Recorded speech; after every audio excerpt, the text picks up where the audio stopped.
Pirated SPG. Striktong patnubay at gabay ng magulang ang kailangan. Maaaring may masiselang tema, lengguwahe, karahasan, sexual, horror o droga na hindi angkop sa mga bata.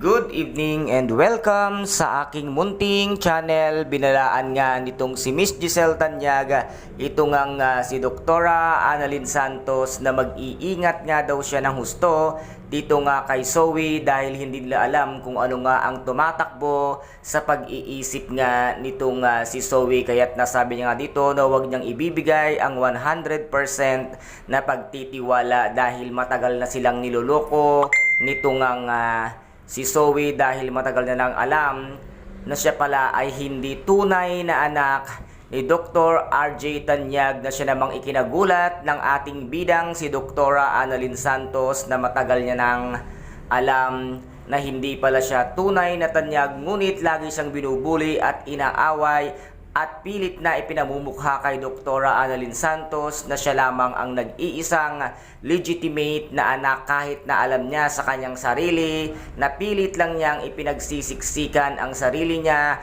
para ang alam nga ng lahat siya lang ang nag-iisang tunay na Tanyag. Ngunit ngayon ay bumaliktad na nga ang lahat at nalaman na nga ang kanyang mga kasinungalingan, at dito naman ay pinuntahan nga ni Doc RJ at ni Miss Lynette Santos upang dalawin nga itong si Zoe, ngunit hindi halos makibo at makakilos ng maayos dahil nga nandoon ang kanyang daddy Carlos sa kanyang tirahan sa kondo niya, at dito ay muntik-muntikan pa siyang mabuking. Ngunit itong si Doc RJ ay meron ng isang malaking hinala sa kanyang isipan na meron nga isang lihim na namang itinatago si Zoe sa kanila, at ito nga ang kanilang tutuklasin ngayon.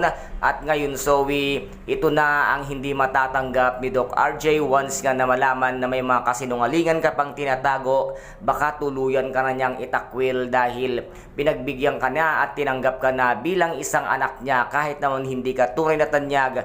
Ngunit sa malalaman at matutuklasan nga nila Doc RJ ay dito ka na ngayon napapahiya at ipagtatabuyan ni Doc RJ Tanyag. Kaya guys, ito po ang ating pakaabangan dito nga sa nalalapit na pagwawakas ng abot kamay na pangarap na kung saan ay napaka-intense at kapanapanabik ng bawat eksena. At kung nagustuhan po ninyo ang aking videos for today, paki-subscribe na lamang po ng aking channel, paki-like and share para maging update kayo sa lahat ng gagawin kong videos. Maraming salamat po. Ingat, God bless and bye-bye!